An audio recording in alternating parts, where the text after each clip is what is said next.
எல்லோருக்கும் வணக்கம் நண்பர்களே. ஐடி ஷேர்களை வாங்குறவங்களுக்கு லாபம் வருமா அப்படின்றதான் மார்க்கெட்ல இருக்கக்கூடிய முக்கியமான எதிர்பார்ப்பு இப்போது. இந்த வீடியோக்கு போறதுக்கு முன்னாடி ஒரு முக்கியமான விஷயம் ஸ்டாக் மார்க்கெட்ல தெரிஞ்சுங்க. ஸ்டாக் மார்க்கெட்டை பொறுத்த வரைக்கும் எப்படி பணம் போடுவாங்க அப்படின்னு பார்த்தா, என்னைக்கு அது ஒரு டபுள் பாட்டம், அதாவது ஒரு சப்போர்ட் லெவல்ல எப்ப முக்கியமான பங்குகள் கீழே விழுகுதோ அப்போ கொஞ்சம் பணத்தை போட்டு பார்ப்போமே அப்படின்னு ஸ்மார்ட் மணி கான்செப்ட்ல சில பேர் பணம் போட்டு பார்ப்பாங்க.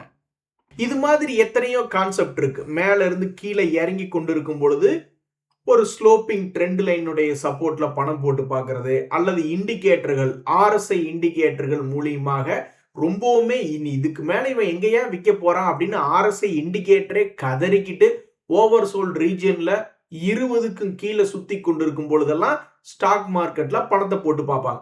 அப்படி சமீபத்துல ஐடி ஸ்டாக்ல பணம் போட்டவங்க எல்லாம் இப்போ ஒரு 10% 20% என்பது சம்பாதிச்சிருக்காங்க. ஒரு உதாரணத்துக்கு நீங்க பாக்குறது ஃபர்ஸ்ட் சோர்ஸ் சொல்யூஷன்ஸ் அப்படின்ற ஒரு பங்கு. இது சமீபத்திய லோவ்ல இருந்து ஆல்மோஸ்ட் ஒரு 20% ஏறி உள்ளது. ஹாப்பியஸ்ட் மைண்ட்ஸ் அப்படின்ற ஒரு பங்கு, அது சமீபத்துல லோவ்ல இருந்து ஒரு 25% ஏறி விட்டு இறங்கி விட்டது. இன்னும் கொஞ்சம் ஸ்ட்ராங்கான ஃபர்ஸ்ட் ஒரு 3 பங்குகள் எடுத்து பார்க்கலாம். டிசிஎஸ், இன்ஃபோசிஸ் போன்ற பங்குகள் எடுத்து பார்க்கலாம். டிசிஎஸ் பொறுத்த வரைக்கும் சமீபத்திய லோ பிரைஸ்ல இருந்து கணக்கு போட்டோம்னா இன்றைய தேதி வரைக்கும் கணக்கு போட்டா 15% என்பது ஏறியுள்ளது. அதே மாதிரி இன்ஃபோசிஸ் அப்படின்ற ஷேரை கணக்கு போட்டா தன்னுடைய லோல இருந்து 13% என்பது ஏறியுள்ளது. ஸோ ஏற்கனவே 10-15% மேல பல முக்கியமான ஐடி பங்குகள் ஏறிவிட்ட பொழுது அப்ப மறுபடியும் போய் புதிதாக வாங்குவவர்களுக்கு லாபம் வருமா அப்படின்றதா ஸ்டாக் மார்க்கெட்ல ரொம்ப எதிர்பார்ப்பா இருக்கு.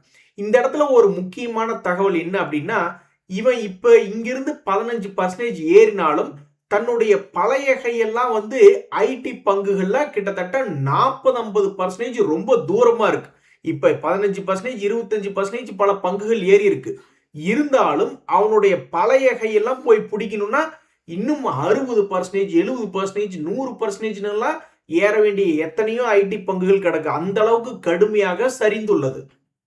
சோ இப்ப போய் ஐடி பங்குகள் வாங்கி இருக்கிறவங்க எல்லாம் அதுக்கு தான் கணக்கு பண்றாங்க. ஏன்னா ஆல்ரெடி 10-15% ஏறி விட்டது. இனி எப்படி மறுபடியும் அந்த சீப்பான ரேட்டுக்கு கிடைக்குமா? இப்போதைக்கு இல்ல. மறுபடியும் ஏதாவது ஆர்டிபிஷியல் இன்டெலிஜென்ஸ் அப்படி இப்படின்னு சொல்லி இறக்கி விட்டால்தான் மறுபடியும் ஒரு கிராஷ் என்பது வர்ற மாதிரி இப்போ ஒரு கண்டிஷன்ல இருக்கு. அதனால பல பேர் இப்ப என்ட்ரானவங்க எல்லாம் என்ன யோசிக்கிறாங்க அப்படின்னா, இது புதிய உச்சமெல்லாம் போக வேண்டாம், பழைய கையை போய் தொட்டுட்டாவே எங்களுக்கு லாபம் வந்துருமே அப்படின்னு கணக்கு போட்டு தான் ஐடி பங்குகள்ல பல பேர் இப்ப சமீபத்துல என்ட்ரா இருக்காங்க. சரி, தற்போது சப்போர்ட்னா என்ன? மார்க்கெட்ல சப்போர்ட்ல ஏன் பணம் போடுறாங்க? திரும்பி ஏற மாதிரி இருந்தா எவ்வளவு தூரம் ஏற வேண்டியது இருக்கு அப்படின்ற தகவல்களை பார்த்தோம். ஃபர்ஸ்ட் ஆஃப் ஆல் இந்த ஐடி பங்குகள் ஏன் கீழே வந்திருக்குன்னா, செக்டர்ல யாருமே லாஸ் என்பது பண்ணல. லாஸ் பண்ணதுனால அந்த பங்குகள் கீழே இறங்கல. ஒன்னு அவங்களால பெரிய வளர்ச்சி என்பதை காட்ட முடியல. ஒன்னு, இன்னொன்னு தேவையற்ற பயம். ஆர்டிபிஷியல் இன்டெலிஜென்ஸ்னால இவங்க பூரா எல்லாம் லாஸ் மேக்கிங் பண்ணி கம்பெனியே அழிஞ்சு போயிடுமோ அப்படின்னு தேவையில்லாத பயத்தினால தான் இவ்வளவு பெரிய சரிவு என்பது ஐடி சர்வீஸ் கம்பெனிகளுக்கு வந்திருக்கு. இப்ப மறுபடியும் அதே ஐடி சர்வீஸ் கம்பெனிகளுக்கு ஆர்டிபிஷியல் இன்டெலிஜென்ஸை இம்ப்ளிமெண்டேஷன் பண்றதுக்கு அல்லது அது கூட கொலாபரேஷன் போட்டு வேலை செய்யறதுக்கு பெரிய பெரிய ஆர்டர்கள் கிடைக்குது அப்படின்றதுனால தான் இப்ப திடீர்னு பல்வேறு பங்குகள் 20-25% என்பது ஏறியுள்ளது. இங்க பாத்தீங்களா, அதிகமான கடும் வீழ்ச்சி என்பது டிசிஎஸ் ஷேருக்கு தான் நடந்திருக்கு. அப்படி இருக்கக்கூடிய அந்த டிசிஎஸ் ஷேரே கடந்த 2023 3 வருடமாகவே ஐடி கம்பெனிகளுடைய கைடன்ஸ் எப்படி இருக்குன்னா, எங்களால அதிகமா சம்பாதிக்க முடியாதுன்னே சொல்லி சொல்லி கடைசியில பார்த்தா அவங்க எங்க சம்பாதிக்காம இருந்திருக்காங்களா? அதெல்லாம் நல்லா 10,000 கோடி 12,000 கோடின்னு சம்பாதிச்சுக்கிட்டு இருக்காங்க. நம்மள அவங்க ஏமாத்தல. பட் எதுக்கும் ஒரு கைடன்ஸ் என்பது ட்ரம்ப் எல்லாம் இருக்காரு, ஆர்டிபிஷியல் இன்டெலிஜென்ஸ் இருக்கு, எதுக்கும் கைடன்ஸை கொஞ்சம் குறைத்து மதிப்பிடுவோமே அப்படின்ற மாதிரி தான் அவங்க சொல்லிக்கிட்டு இருக்காங்க. ஆனா அவங்க வெளியிட்டு இருக்கக்கூடிய அறிவிப்புல எந்த ஒரு இடத்துலயுமே நஷ்டம் என்பதே அவங்க இன்னும் பண்ணல. சோ ஆல் இன் ஆல் இப்ப என்ட்ரா இருக்கக்கூடிய பல பேர் இனி கீழே இறங்கினா ஒரு 20-25% தான். ஆனா மேல திரும்பி ஏறுனா ஒருவேளை 50-60% இது கிடைக்குமோ அப்படின்ற மாதிரி கணக்கு போட்டு பல பேர் என்ட்ரா இருக்காங்க. அவங்களுக்கு எதிர்காலத்துல லாபம் வருதா இல்லையா என்பது பொறுத்திருந்து தான் பார்க்கணும். அடடா என்ன நண்பர்களே, இன்னைக்கு நிப்டி சர்ப்ரைஸாக 260 பாயிண்ட் என்பது ஏறி இருக்கு. இன்னைக்குன்னு பார்த்து என்ஜாய் பண்ண முடியாத மாதிரி ஆயிடுச்சு. கரெக்டா ஆடி வெள்ளிக்கிழமை, முதல் வெள்ளிக்கிழமை. அதனால எது என்ஜாய் பண்ண முடியாத மாதிரி ஆயிடுச்சு மச்சி அப்படின்ற மாதிரி ஆயிப்போச்சு. இருந்தாலும் 261 பாயிண்ட் என்பது நிப்டி ஏறி இருக்கிறதுல ஒரு மகிழ்ச்சி தான். பெரும்பாலும் ஐடி கம்பெனிகள் வச்சிருக்கிறவங்களுக்கு, இன்னும் ரொம்ப செலக்டிவா இருக்கக்கூடிய கம்பெனிகள் வச்சிருக்கிறவங்களுக்கு தான் மகிழ்ச்சி.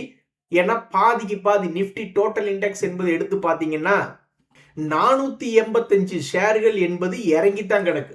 மொத்த முக்கிய 750 பங்குகள் என்ன நிப்டி டோட்டல் இண்டெக்ஸ் அப்படின்றதுல எடுத்து பார்க்கும்போது 750 பங்குகள்ல 485 பேர் லாஸா. ஸோ மார்க்கெட் ஏறியது சில பேருக்கு தான் மகிழ்ச்சி, பெரும்பாலான நாட்களுக்கு இன்னைக்கு துக்கமாக தான் இருக்கும். இதையும் மீறி நீங்க லாபம் பண்ணியிருந்தீங்கன்னா இன்னைக்கு உண்மையிலேயே நீங்க கெட்டிக்காரங்க தான். நண்பர்களே, இந்த நேரத்தில் எந்த ஷேர்ல எப்போ போட்டு தள்ளுவாங்க, எப்போ அது ஹை கட் பண்ணி மேல் நோக்கி போகும்னு யாருனாலையும் சொல்ல முடியாது. இந்த டிவிஸ் லேப் அப்படின்ற பங்கு சமீபத்திய ஹை என்பதை தாண்டி உள்ளது. இனி இதுல ப்ராஃபிட் புக்கிங் இது வருதா, திடீர்னு புதிய ரேலி எடுத்து 8000 10,000 அப்படின்ற மாதிரி ஏதாவது போக போகிறதா என்பது பொறுத்து இருந்துதான் பார்க்கணும். ஆக மொத்தம் ஒரு வருடமாக எந்த விதமான பிரயோஜனம் இல்லாம 2025 இருந்து இப்ப வரைக்கும் எதுவும் பிரயோஜனம் இல்லாம கீழே இறங்கி அதே இடத்துக்கு பக்கத்துல தான் வந்திருக்கு. அப்போ புதிய ஏதாவது எழுச்சி வந்து 10,000க்கு பக்கத்துல இது போக போகிறதா, அல்லது மறுபடியும் கீழே 5,000க்கு பக்கத்துல விழுக போகிறதா அப்படின்ற அதாவது அந்த ஷேரே அந்த செக்டர் லீடர்ல வந்து பெரிய ஷேர், ஃபார்மா ஷேர்ல டிவிஸ் லேபே பெரிய ஷேர். அப்பேற்பட்ட பெரிய ஷேரே வந்து தொடர்ந்து பிரேக் அவுட் ஆகி பெரிய புது உச்சம் 10,000 அந்த மாதிரி போக போகிறதா, அல்லது கீழே இன்னொரு இடம் சம்பாரிச்சு கொடுக்கறதுக்காக கீழே இறங்குதான் வரும் பொழுதெல்லாம் மிகப்பெரிய ஒரு விஷயம். ஸோ சுவாரஸ்யமான பங்குகள்ல இந்த டிவிஸ் லேப் என்ற பங்கு உண்டு. இன்னொரு சுவாரஸ்யமான பங்கு இந்த இசட்எஃப்சிவி இந்தியா அப்படின்ற பங்கு. சமீபத்தில் தன்னுடைய உச்சியிலிருந்து ஆல்மோஸ்ட் 25% கீழே இறங்கிய பங்கு தான். ஸோ அவனுடைய பழைய கையை போய் அவன் திரும்பி பிடிக்கணும் அப்படின்ற ஒரு எண்ணம் இருந்தால் ஆல்மோஸ்ட் 20%க்கு மேல ஏறினால்தான் அவனுடைய பழைய கை என்பது போய் பிடிக்க முடியும். ஸோ இந்த இசட்எஃப்சிவி இந்தியா என்ற பங்கு சமீபத்தில் தான் 200 டேஸ் மூவிங் ஆவரேஜ் கீழே போய் விழுந்தது. கிட்டத்தட்ட 10 நாள் கழிச்சு மறுபடியும் இன்றைய தேதியில 200 டேஸ் மூவிங் ஆவரேஜை தாண்டி க்ளோஸ் பண்ணிருக்கு. இதனால என்ன ஆயிருக்குன்னா ரொம்பவுமே வாலட்டிலிட்டியாக ஏறி இறங்கக்கூடிய பங்குகளினுடைய லிஸ்ட்ல இந்த இசட்எஃப் கமர்ஷியல் வெஹிக்கிள் அப்படின்ற பங்குமே சேர்ந்து விட்டது. ஸோ இப்படி முக்கியமான இடத்துல இருக்கிறதுனால இந்த ஷேரை வச்சிருக்கிறவங்க கொஞ்சம் பரபரப்பாக தான் இருப்பாங்க. இந்த பக்கம் மேலே போவானோ அல்லது இந்த பக்கம் கீழே போவானோ அப்படின்ற ஒரு முக்கியமான பரபரப்பான இடத்துக்கு இந்த இசட்எஃப்சிவி இந்தியா அப்படின்ற பங்கு வந்திருக்கு. அடுத்த சில மாதங்கள் எடுத்து பார்க்கும்பொழுது இந்த டிவிஸ் லேப் ஆகட்டும், ஐடி ஸ்டாக்குகளை புதுசாக வாங்கியவர்களுக்காகட்டும், அதே மாதிரி இந்த இசட்எஃப்சிவி இந்தியா போன்ற பங்குகளாகட்டும் எவ்வளவு தூரம் மாற்றத்தை கொண்டு வந்திருக்கு அப்படின்னு பார்க்கறதுக்கு ரொம்ப ஆர்வமா இருக்கு. மார்க்கெட்ல இன்னும் சில முக்கியமான லெவல்ல வந்து விழுந்திருக்கக்கூடிய சில பங்குகளை பத்தி பேச போறோம். அதாவது இந்த JSW ஸ்டீல் என்ற பங்கு இந்த 2026ல மிக அருமையாக 2 முறை என்பது சம்பாரிச்சு கொடுத்துருச்சு. மறுபடியும் 3வது முறையாக அடுத்து வரக்கூடிய மாதங்கள்ல இந்த பங்கு இன்னும் 6 மாதம் இருக்கு. அதாவது ஃபர்ஸ்ட் 6 மந்த்துக்கு ஒரு முறை என்ன பண்ணியிருக்கான், ஆல்மோஸ்ட் 17% ஏறி கீழே விழுந்துட்டான். மறுபடியும் அடுத்த முறை என்ன பண்ணிருக்குன்னா 16% என்பது ஏறி விட்டு மறுபடியும் கீழே விழுந்துடுச்சு. மறுபடியும் அடுத்து வரக்கூடிய சில மாதங்கள்ல ஒரு 3 மாதம் 6 மாதம் அப்படின்றது இன்னும் பாக்கி இருக்கக்கூடிய நிலைமையில இன்னும் எவ்வளவு பர்சன்டேஜ் வாலட்டிலிட்டி வரும் அப்படின்ற ஒரு முக்கியமான எதிர்பார்ப்பு இந்த JSW ஸ்டீல் இருக்கு. அது மட்டும் இல்ல, பிடிலைட் இண்டஸ்ட்ரீஸ் என்ற பங்குமே சமீபத்தில் ரேலி ஆரம்பிச்சு இந்த ஐடி பங்குகள்லாம் இப்பதான் 10 நாளா TCS ரிசல்ட்டுக்கு அப்புறம் ஆடிக்கிட்டு இருக்கான். ஆனா இந்த பிடிலைட் இண்டஸ்ட்ரீஸ் அப்படின்ற பங்கெல்லாம் அவனுக்கு மொமெண்டம் வர ஆரம்பிச்சது ஏப்ரல் 1ஆம் தேதி. ஏப்ரல் 1ல இருந்து ஆரம்பிச்சு ஆல்மோஸ்ட் 26% மேல் நோக்கி ஏறிய இந்த பிடிலைட் இண்டஸ்ட்ரீஸ் என்பதற்கு இப்ப வரைக்கும் ஒன்னும் பெருசா செல்லிங் அப்படின்றது வரல. இவனுக்கு எப்ப பெருசா செல்லிங் வருது அப்படின்றது நம்ம தெரிஞ்சுக்க முடியும்னா 200 டேஸ் மூவிங் ஆவரேஜ் கீழே போனாதான். ஆனா லாஸ்ட் டைம் கூட ஜூன் மாசத்துல மறுபடியும் 200 டேஸ் மூவிங் ஆவரேஜ்ல இருந்து பிக்கப் ஆயிருக்கு இந்த பிடிலைட் இண்டஸ்ட்ரீஸ். ஸோ இந்த பங்குமே அடுத்து வரக்கூடிய நாட்கள்ல சமீபத்திய லோக்கு வரைகிறதா அல்லது சமீபத்திய ஹைக்கு வருதா அப்படின்னு பார்க்கறதுல ரொம்ப சுவாரஸ்யமா இருக்கு. நண்பர்களே, இந்த வருஷத்துல பிரிச்சு விட்டது ஒரு கம்பெனியை பலதா பிரிச்சு விட்டதுல எது ஃபேமஸ் ஆச்சு அப்படின்னு பாத்தீங்கன்னா, இந்த வேதாந்தா அப்படின்ற ஷேர் ரொம்ப ஃபேமஸ். போன வருஷம் டாடா மோட்டார் குரூப், இந்த வருஷம் வேதாந்தா குரூப். ஆனா பிரிஞ்ச கம்பெனிகளை ஒன்று சேர்த்தி ஒரு கம்பெனியை வலுப்படுத்துறது. ஆர்இசி கம்பெனி கொண்டு வந்து பிஎஃப்சியோட மெர்ஜ் பண்ணா ஆர்இசியினுடைய அத்தனை சொத்துக்களையும் இந்த பிஎஃப்சி என்பது எடுத்துக்கொள்ளும். ஸோ அப்ப இந்த பிஎஃப்சி, அதாவது எல்லா பங்குகளையுமே பிரிச்சு விடுறதுக்கு வேலை பார்த்துக்கிட்டு இருக்கீங்களா, வா ஒன்னா இருந்துக்குவோம் அப்படின்னு இந்த பிஎஃப்சியும் ஆர்இசியும் மெர்ஜர் என்பது இந்த வருஷத்துல பெரிய விஷயமாக பேசப்படுகிறது. அப்படி இருக்கும் பொழுது இந்த பிஎஃப்சி அப்படின்ற பங்கு கரெக்டா சமீபத்தினுடைய 200 டேஸ் மூவிங் ஆவரேஜ் பக்கத்துல வந்து விழுந்திருக்கு. ஏற்கனவே இந்த 200 டேஸ் மூவிங் ஆவரேஜில் இருந்து தான் இந்த பிஎஃப்சி அப்படின்ற பங்கு ஆல்மோஸ்ட் 25% என்பது ஏறியது. இப்போ மறுபடியும் 200 டேஸ் மூவிங் ஆவரேஜ் கிட்ட வந்து விழுந்திருக்கக்கூடிய இந்த பிஎஃப்சி அப்படின்ற ஷேருக்கு ஏதாவது நல்லது நடக்குமா, அல்லது இன்னும் சீப்பான விலைக்கு நான் போய் உழுக போறேன் அப்படின்ற மாதிரி கீழே இன்னுமே ஒரு அண்டர் வேல்யூக்கு போகிறதா என்பது பொறுத்திருந்து தான் பார்க்கணும். ஆக மொத்தம் முக்கியமான ஷேர் 200 ஒரு சப்போர்ட் ரேஞ்சில் வந்து விழுந்திருக்கக்கூடிய ஷேர் அப்படின்ற லிஸ்ட்டுகளை எடுத்து பார்க்கும் பொழுது இந்த பிஎஃப்சி அப்படின்ற பங்கு இருக்கு. நண்பர்களே, உங்களுக்கு தெரியாதில்ல, மார்க்கெட் ஏறிச்சுன்னா முதல்ல லாபம் யாருக்கு வரும்னா நம்மளுக்கு வராது, புரோக்கர்களுக்கு வரும். ஏன்னா நம்ம லாபத்துக்கு வந்துருச்சுன்னு ஏதாவது பங்குகளை வித்தோம்னா அவங்களுக்கு கமிஷன் போகும். அதே மாதிரி மார்க்கெட் மேலே ஏறி நம்ம சேல்ஸே பண்ணலினாலும் இந்த ஏஎம்சி கம்பெனிகளுக்கு அதிகமான வருமானம் என்பது வரும். ஏன்னா முதல்ல ஒரு 10,000 கோடிக்கு அவங்க ஒரு குறிப்பிட்ட பர்சன்டேஜ் போட்டு லாபம் பண்ணிக்கிட்டு இருக்காங்கன்னா, மார்க்கெட் மேலே ஏறிடுச்சுன்னா உடனே அவங்களுடைய எக்ஸ்பென்ஸ்ல வந்து இன்னும் கொஞ்சம் அடிஷ்னலாக இன்கம் என்பது வரும். ஸோ பொதுவாகவே ஏஎம்சி கம்பெனிகளுக்கு மார்க்கெட் மேலே வரும் பொழுது ஒரு ஸ்கோப் என்பது இருக்கு. அப்ப இப்ப சமீபத்தில் மார்க்கெட் என்பது ஒரு 400-500 பாயிண்ட் இந்த புல்தடிக்கு பைல்வான் ஏறி இருக்கான். மண்டேவே ஏதாவது ஒரு பிரச்சனை அப்படின்னா கால் தடிக்கு விழுந்தான்னா நேரம் பொத்துனி 500 பாயிண்ட் ஒரே நாள்ல இறங்கினாலும் ஆச்சரியப்படுறதுல. ஆனா ஒரு நாள்ல அதிகபட்சமாக இப்ப வரைக்கும் நம்ம கடைசியா பார்த்தது 200 பாயிண்ட் 300 பாயிண்ட் இப்படித்தான் ஏறி இருக்கான். எது எப்படியோ மார்க்கெட் ஏறும் பொழுது இது போன்ற ஏஎம்சி கம்பெனிகள் போக்கஸில் வருகிறது. அப்ப அடுத்து வரக்கூடிய நாட்கள்ல தற்போது கரெக்டா 200 டேஸ் மூவிங் ஆவரேஜ் கிட்ட இருக்கக்கூடிய இந்த ஹெச்டிஎஃப்சி ஏஎம்சி என்னாக போகிறது. அதாவது நண்பர்களே, சமீபத்தில் கீழிருந்து மேலே ஏறிய பங்குகள்ல அதானி குரூப்பினுடைய அதானி கிரீன் அப்படின்ற பங்கு உண்டு. அவன்லாம் நிக்காம ஏறி இருக்கான். சமீபத்தில் அந்த வார் ரிலேட்டடான நியூஸ் தான் 100% ஏறி விட்டான் இந்த வருஷத்துல. தேங்க்ஸ் டு ஈரான் யூஎஸ் வார் அப்படின்ற மாதிரி எனர்ஜி ரிசோர்சஸ்க்கு ஏதாவது பிரச்சனை ஆயிடுமோ அப்படின்ட்டு கிரீன் எனர்ஜி, ரெனியூவபிள் எனர்ஜி ஓரியன்டாக இந்த அதானி கிரீன் பணத்தை டபுள் பண்ணி விட்டுருக்கான். யாருமே எதிர்பார்த்திருக்க மாட்டாங்க.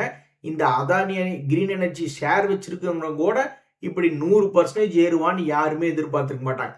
இப்படி இருக்கில்ல, அதானி குரூப்பினுடைய ஒவ்வொரு டார்கெட்டுமே ரொம்ப ஆம்பிஷியஸா இருக்கும்.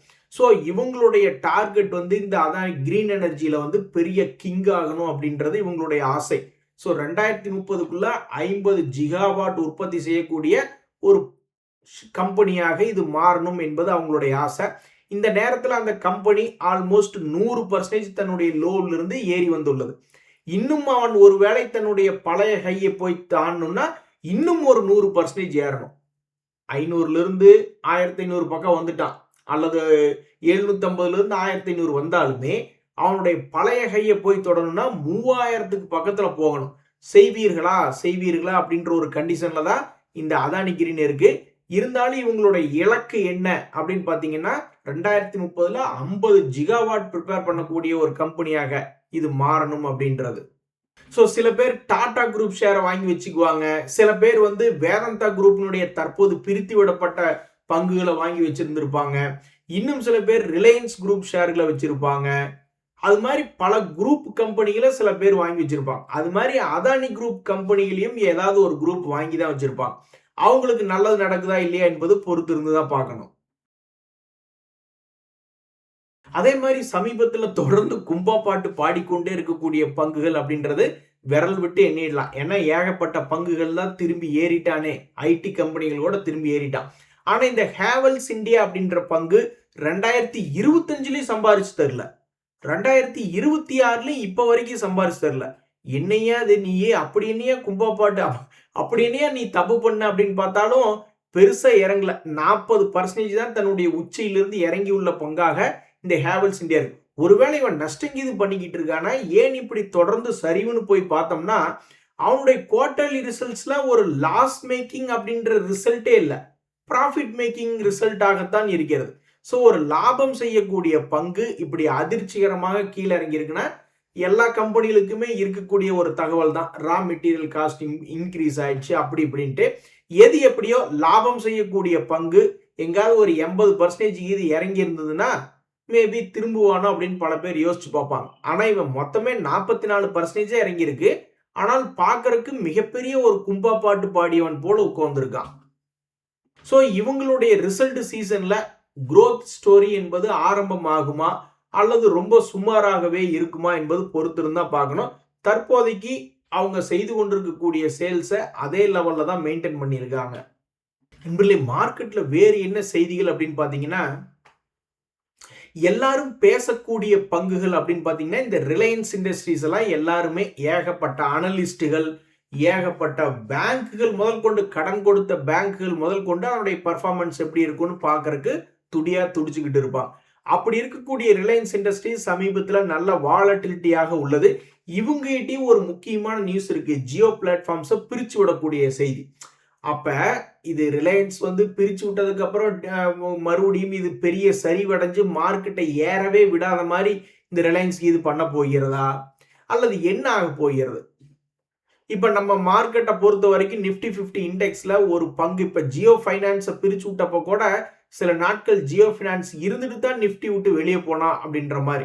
அந்த ஜியோ பிளாட்ஃபார்ம்ஸை வந்து அதே மாதிரி வச்சிருந்து வெளியேற்றுறாங்கன்னு வச்சுங்க சில நாள், அல்லது நீங்க அதை கூட வச்சுங்க இவனை வெளியேற்றிருங்க அப்படின்ற மாதிரி. சரி, எது எப்படியோ. ஸோ அப்ப அந்த சமயத்துல திடீர்னு நம்மளுடைய மார்க்கெட்டுக்கு ஒரு புதிய உச்சம் வருமா வராதா அப்படின்ற மாதிரி. ஸோ இப்போதைக்கு அடுத்த 6 மாதங்களுக்கு நம்ம மார்க்கெட்டை பெருசா தூக்கி விடுறதோ அல்லது செதைச்சு விடுறதோ ரிலையன்ஸினுடைய கையில் இருக்கு. என்னைக்கு அவன் சப்போர்ட் எடுத்து மேல ஏறுவான் அப்படின்னு பல பேர் பார்த்துக்கிட்டு இருக்காங்க. தற்போதைக்கு இந்த பங்கு விழுந்து இருக்கக்கூடிய இடம் என்பது 2025ல மே மாசம் சமயத்துல இருந்த லெவல்ல வந்து விழுந்திருக்கான். பழைய ஹை வரணும்னா இன்னொரு 300 ரூபாய் ஏறணும். ஏறிச்சுன்னா கூட பரவாயில்லையேன்னு பல பேர் பார்த்துட்டு இருக்காங்க. அதே மாதிரி லாபம் செய்து கொண்டிருக்கக்கூடிய பங்கு எஸ்பிஐ கார்ட்ஸ், அதுமே சமீபத்துல சரிவடைஞ்சு கிடக்குது. இன்னும் 2026ல சம்பாரிச்சு கொடுக்காத கம்பெனிகள்ல இந்த எஸ்பிஐ கார்ட்ஸும் இருக்கு. ஸோ இனி அடுத்த 6 மாதங்கள்ல இது போன்ற பங்குகள் மேல வந்து ஷேர் ஹோல்டர்ஸை காப்பாத்துமா, அதுக்கு வாய்ப்பு இருக்கா அப்படின்றதான் பல பேர் பார்த்துக்கிட்டு இருக்காங்க. அதே மாதிரி நண்பர்களே, ஜூபிட்டர் லைஃப் லைன் ஹாஸ்பிட்டல் என்பது ஹாஸ்பிட்டல் செக்டரை சார்ந்த பங்கு. இவனுங்கெல்லாம் கீழே உழுகிறதே அதிசயம். உளுந்தாலும் எத்தனையோ பங்குகள், ஏஸ்டர், டிஎம் ஹெல்த் கேர், அப்படி இப்படி அப்போலோ ஹாஸ்பிட்டல் எல்லாம் கீழே உளுந்து ஏறிய பங்குகளாக ஏகப்பட்ட பேர் இருக்காங்க. அப்படிதான் இந்த ஜூபிட்டர் லைஃப் லைன் ஹாஸ்பிட்டல் என்ற பங்குமே 1000 ரூபாய் ரேஞ்சில இருந்து இப்ப 1550 வந்துட்டான். பட் இதெல்லாம் நியூஸ் இருக்கக்கூடிய பங்குகள். இவங்க வந்து என்ன சொல்றாங்க, ஸ்பிளிட் என்பது இப்பதான் சிலருக்கு இந்த சில சமீபத்திய நாட்கள்ல தான் தெரிய வரும். பட் இந்த ஸ்பிளிட்டுக்கு உண்டான தகவல்லாம் முதல்ல இருந்தே மார்க்கெட்ல கூட இருக்கலாம் இல்லையா?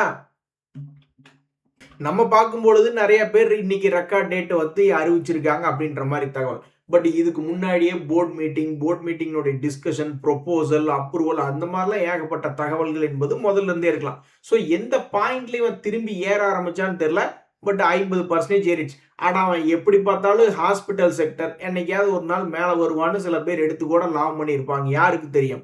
ஸோ எது எப்படியோ இவங்க சொல்றாங்க பாருங்க, மே மாசத்துல இருந்தே சொல்றாங்க. இங்க பாருங்க, மே மாசத்திலேயே நாங்க வந்து பல முறை தகவல்களை கொடுத்திருந்தோம். மே மாசம், ஜூன் மாசத்துலாம் நாங்க இதை பத்தி பேசிக்கிட்டே தான் இருந்திருக்கோம். அந்த வகையில இந்த ஸ்பிளிட்டுக்கு உண்டான ரெக்கார்ட் டேட் என்பது ஜூலை 24 அப்படின்ற ஒரு தகவலை வெளியிட்டிருக்காங்க. ஸோ அப்ப மே மாதம் என்பது இந்த இடத்துல அங்கிருந்தே அவன் வந்து மேல் நோக்கி ஏற ஆரம்பிச்சிட்டான் 30%. ஸோ இந்த ஜூபிட்டர் லைஃப் லைன் ஹாஸ்பிட்டல் அப்படின்ற பங்கை ஒரு ஸ்பிளிட்டுக்காக யாராவது ரெக்கார்ட் டேட்டுக்கு ஃபாலோ பண்ணிக்கிட்டு இருந்தீங்கன்னா அந்த ரெக்கார்ட் டேட்டை பத்தி தான் இப்ப பேசியிருக்கோம். ஜூலை 24 என்ற ஒரு நியூஸ். சரி நண்பர்களே, இன்றைய தகவல் அனைத்து உங்களுக்கு உதவியான எனக்கு மகிழ்ச்சி தான். ரொம்ப நன்றி, வணக்கம்.